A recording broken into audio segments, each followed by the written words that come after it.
Yang saya hormati Ketua Dewan Perwakilan Rakyat Republik Indonesia, Saudari Puan Maharani,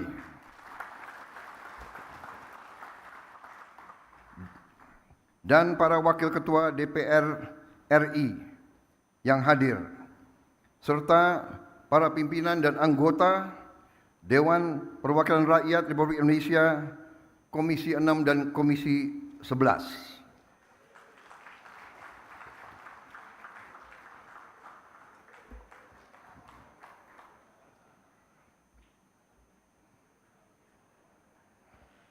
Tanpa mereka, hari ini tidak akan terjadi. Bismillahirrahmanirrahim. Assalamualaikum warahmatullahi wabarakatuh. Selamat pagi, salam sejahtera bagi kita sekalian. Shalom, salve, Om Swastiastu, Namo Buddhaya, salam kebajikan. Yang saya hormati dan saya muliakan, Presiden ke-6 Republik Indonesia, Bapak Jenderal TNI Purnawirawan, Profesor Dr. Susilo Bambang Yudhoyono. Yang saya hormati dan saya muliakan, Presiden ke-7 Republik Indonesia, Bapak Insinyur Joko Widodo. Wakil Presiden Republik Indonesia, Saudara Gibran Rakabuming Raka.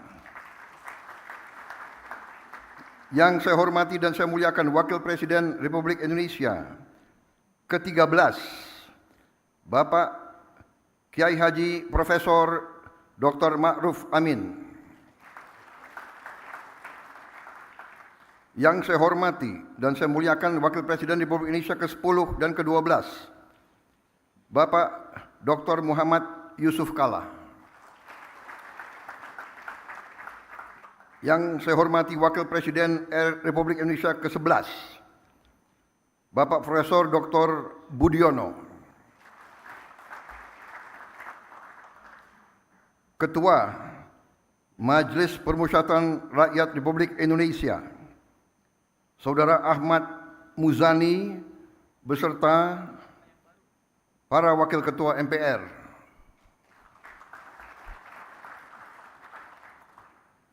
yang saya hormati Ketua Dewan Perwakilan Rakyat Republik Indonesia, Saudari Puan Maharani,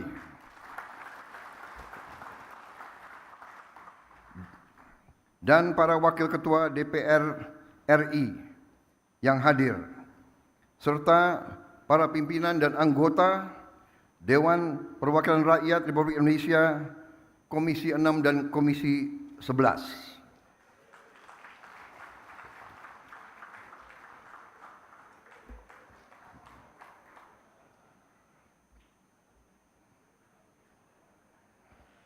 Tanpa mereka, hari ini tidak akan terjadi. Terima kasih Ketua DPR dan semuanya. Ketua DPD Dewan Perwakilan Daerah Republik Indonesia, Saudara Sultan Najamuddin, beserta para Wakil Ketua DPD, para pimpinan lembaga tinggi negara yang hadir, para Menteri Koordinator, para Menteri, Kepala Badan, Kabinet Merah Putih, Ketua Dewan Ekonomi Nasional, Jaksa Agung, Kepala BIN, Panglima TNI, Kapolri, dan para Wakil Menteri, serta seluruh anggota Kabinet Merah Putih yang hadir. Juga para Ketua Umum Partai Politik, Ketua Umum Partai Golongan Karya, Saudara Bahlil Lahadalia, Ketua Umum Partai Demokrat, Saudara Agus Harimurti Yudhoyono, Ketua Umum Partai Amanat Nasional, Saudara Zulkifli Hasan,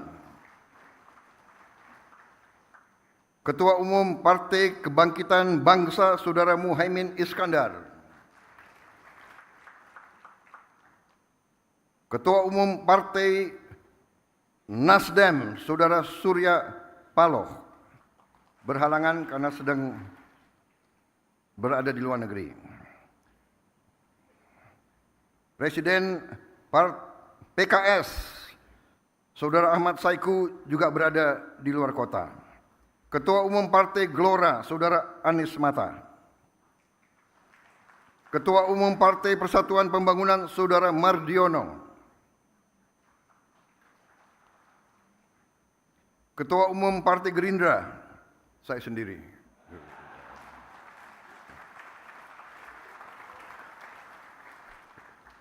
Tapi hadir Ketua Harian dan Sekjen. Yang mewakili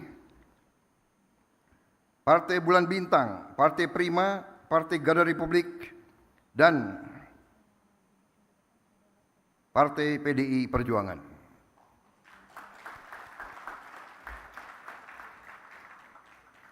Hadir juga di sini senior kita, tokoh ekonomi Indonesia, Bapak Profesor Dr. Emil Salim.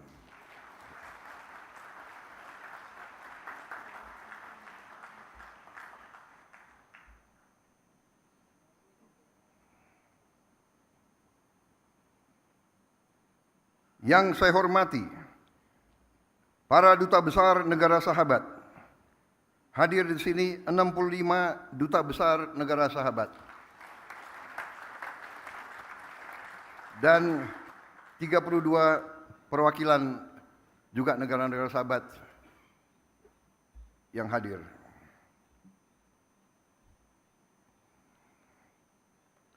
Saudara-saudara sekalian, para tamu yang saya hormati dan saudara-saudara sebangsa dan setanah air. Bulan Agustus ini, saya ulangi, saya juga hadir di sini. Maaf ini saya khilaf. Hadir di sini juga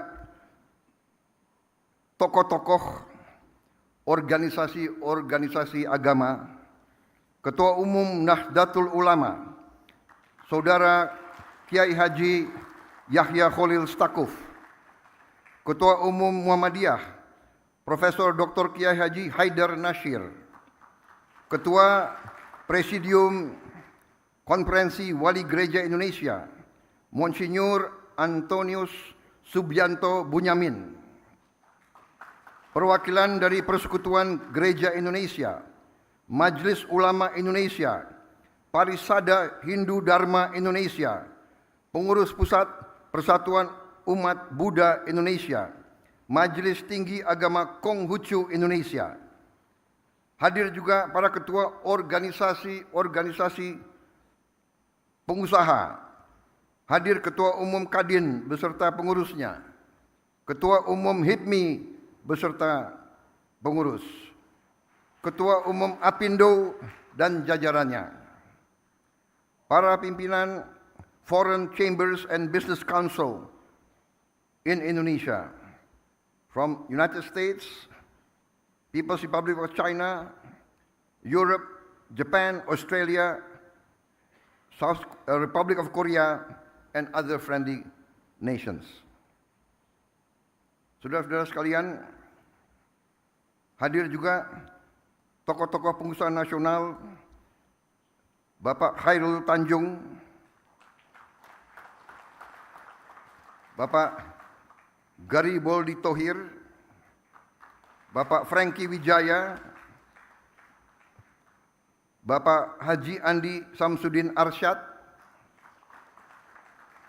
Bapak Anindya Bakri, Bapak Arsyad Rashid, beserta para pengusaha nasional, para CEO dan para pelaku ekonomi yang saya hormati. Hadir para pelaku perbankan nasional, Dirut Bank Himbara, Gubernur BI yang saya hormati, Ketua OJK, Kepala LPS, Direktur Utama Bursa Efek Indonesia, dan para pengguna pasar modal. Hadir juga para rektor-rektor universitas, serta para pimpinan redaksi dari media-media nasional. Hadirin tamu undangan yang saya hormati. saudara-saudara sebangsa dan setanah air, bulan Agustus ini bangsa yang kita cintai, bangsa Indonesia, akan dengan bangga merayakan 80 tahun kemerdekaan. Selama 8 dekade, kita telah menghadapi berbagai tantangan dan ujian. Namun, kita tidak pernah goyah dalam mewujudkan visi membangun Indonesia yang sejahtera. Kita telah berkorban begitu banyak demi menjaga negara kesatuan Republik Indonesia dan menegakkan cita-cita luhur yang menjadi dasar berdirinya bangsa kita.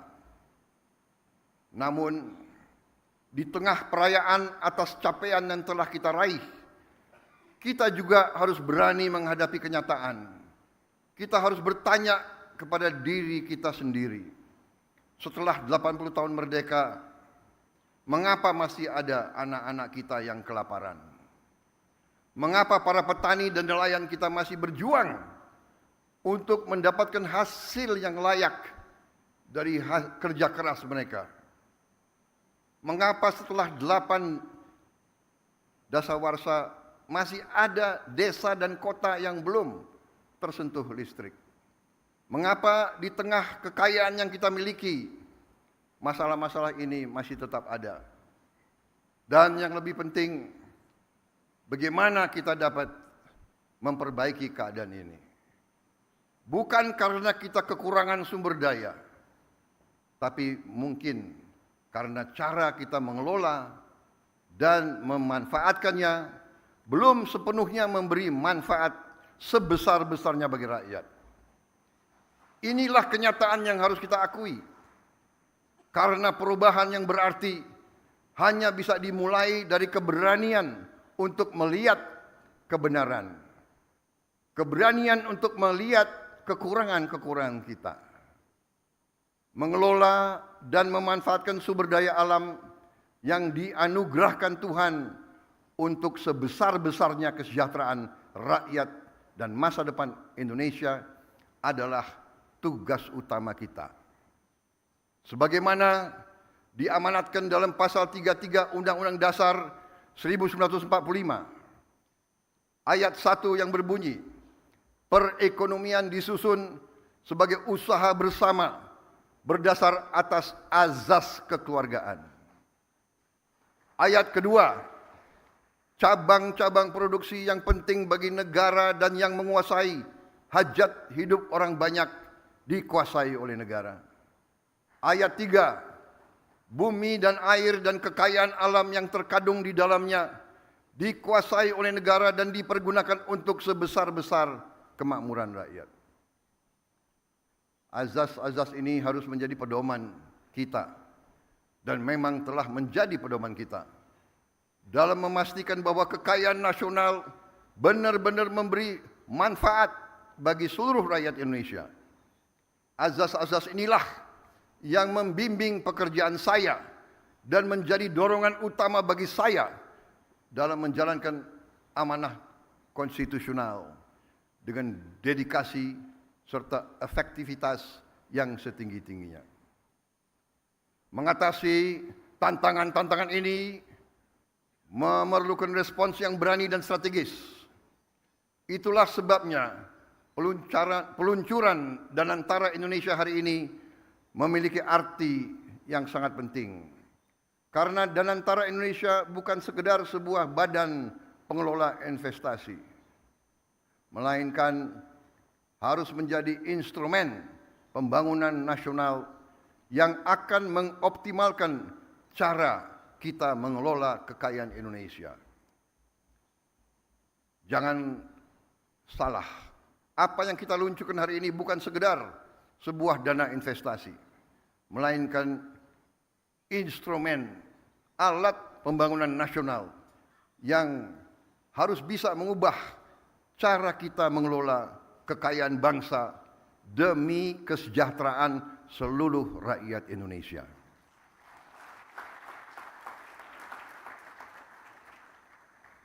Kita telah membuktikan komitmen dalam mengelola kekayaan negara dengan disiplin keuangan yang ketat dan tata kelola yang bertanggung jawab. Dalam 100 hari pertama pemerintah yang saya pimpin, kami berhasil mengamankan lebih dari 300 triliun rupiah, hampir 20 miliar dolar dalam bentuk tabungan negara, dana yang sebelumnya terhambat oleh inefisiensi, korupsi, dan belanja-belanja yang kurang tepat sasaran. Kini dana tersebut akan dialokasikan untuk dikelola oleh Danantara Indonesia, diinvestasikan dalam 20 atau lebih proyek-proyek nasional sebagai bagian dari industrialisasi kita dan hilirisasi kita.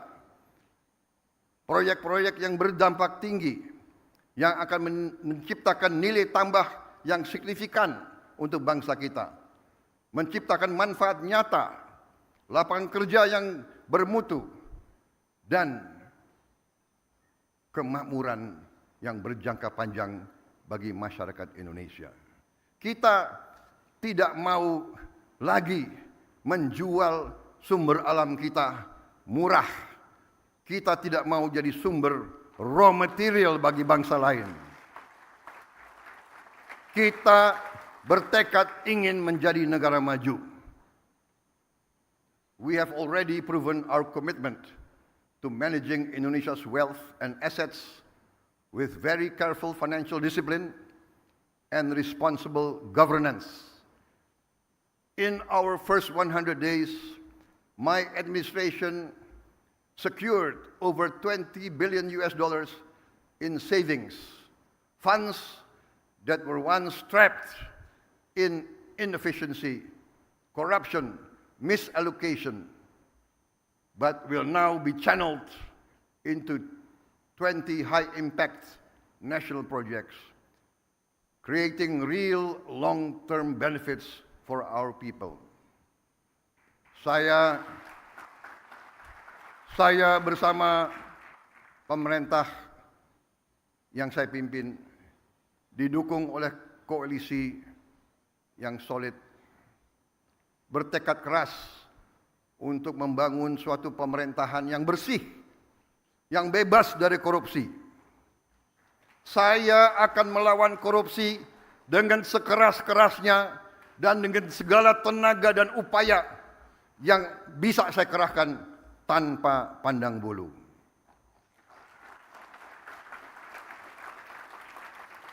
Prinsip yang sama akan menjadi fondasi dalam pengelolaan Danantara Indonesia.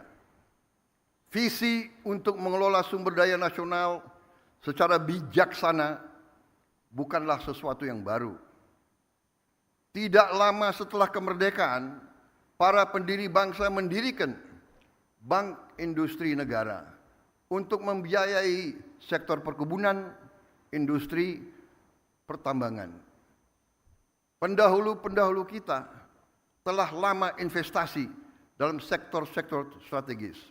Presiden pertama kita mendirikan Institut Pertanian Bogor karena memandang pertanian sebagai sektor strategis. Bung Karno pernah mengatakan, "The stomach cannot wait." Kita tidak boleh mengizinkan kelaparan yang ada di Indonesia. Presiden kita pertama pun yang membesarkan Institut Teknologi Bandung karena kita untuk merdeka, untuk sejahtera harus menguasai teknologi. Presiden kedua meneruskan pembangunan dan semua presiden-presiden kita membawa kita sampai kita sekarang hari ini bisa meluncurkan Danantara Indonesia. Presiden Habibie, Presiden Abdurrahman Wahid, Presiden Megawati, Presiden Susilo Bambang Yudhoyono, Presiden Susilo Bambang Yudhoyono dan Presiden Joko Widodo semua telah memberi peran dan memberi sumbangan yang sangat besar bagi bangsa Indonesia. Dan sekarang jatuhlah kepada kami untuk mengamankan fondasi-fondasi yang telah dibangun dan untuk meneruskan mencapai cita-cita kita menjadi negara sejahtera, rakyat kita makmur, aman, dalam keadilan. Saudara-saudara sekalian, kini setelah hampir 80 tahun berlalu, tibalah generasi kita, pemerintah kita untuk mewujudkan visi para pendiri dan pendahulu kita. Kita harus memastikan bahwa kekayaan Indonesia benar-benar bermanfaat dan dirasakan manfaatnya untuk kepentingan rakyat dan bisa meningkatkan tingkat penghasilan rakyat Indonesia. Saya memahami bahwa banyak pertanyaan tentang Danantara Indonesia. Mungkin ada yang ragu-ragu apakah ini bisa berhasil atau tidak. Hal ini adalah wajar karena inisiatif ini belum pernah ada sebelumnya.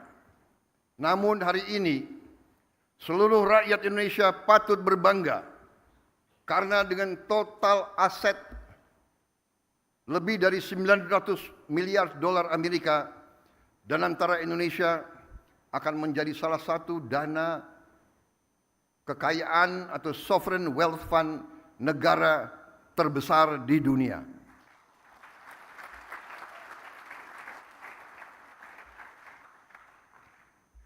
I know and I realize that there are many questions about Danantara Indonesia.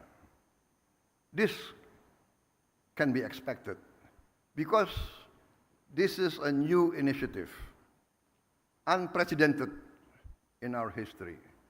Today, all Indonesians can be proud to learn that with total assets of more than 900 billion US dollars under management, Danantara Indonesia will be one of the world's largest sovereign wealth fund.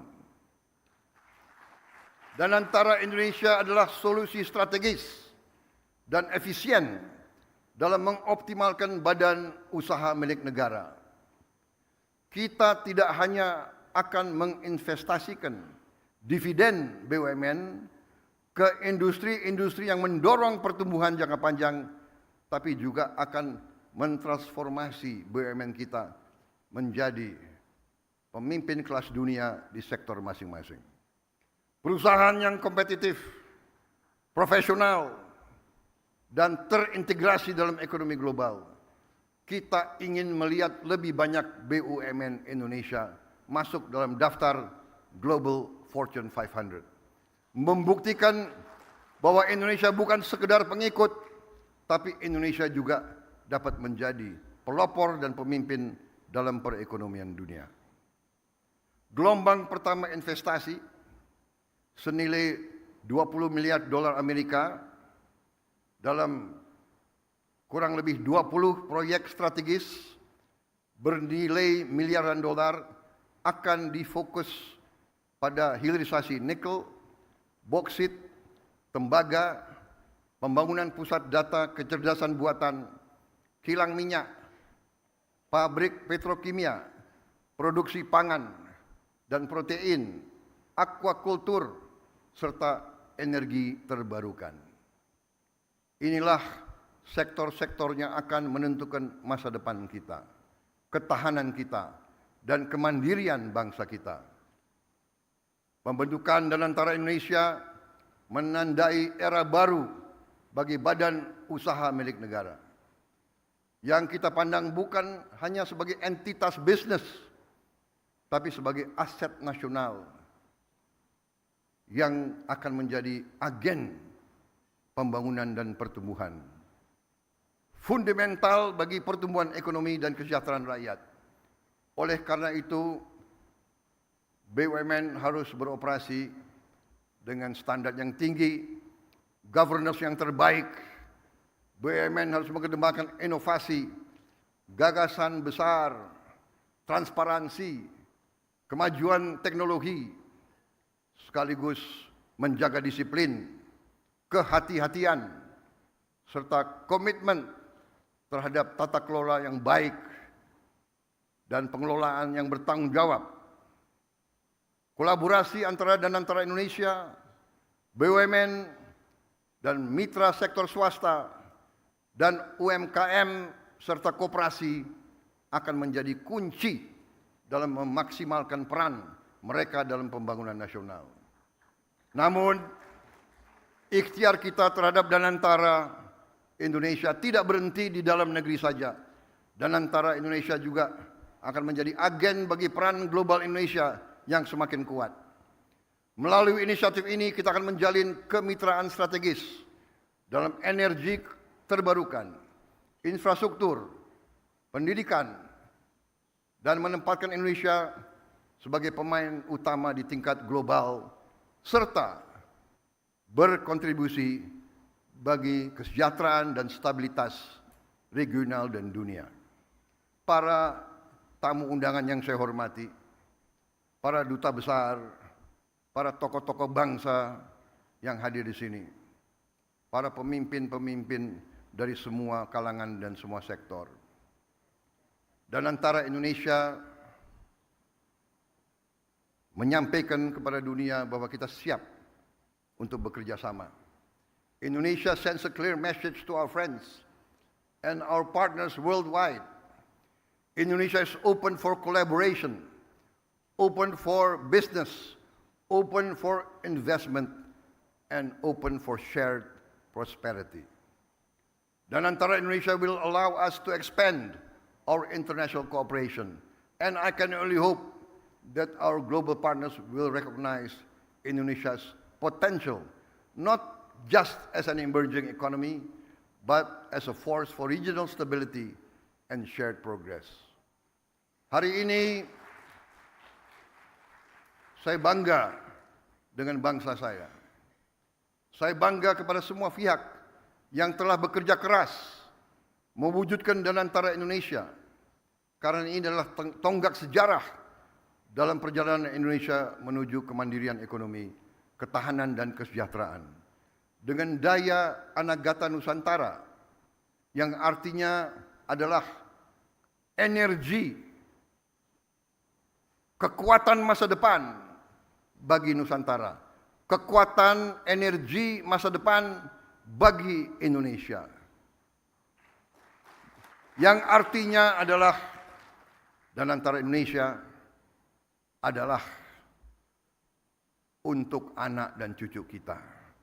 Danantara Indonesia untuk itu harus dikelola dengan sebaik-baiknya, dengan sangat hati-hati, dengan sangat transparan, dengan saling mengawasi, harus bisa diaudit setiap saat oleh siapapun. Karena ini sekali lagi adalah milik anak dan cucu kita, milik generasi penerus bangsa Indonesia. Saya yakin dan percaya Indonesia akan terus melangkah maju, lebih kuat dan lebih bersatu dari sebelumnya.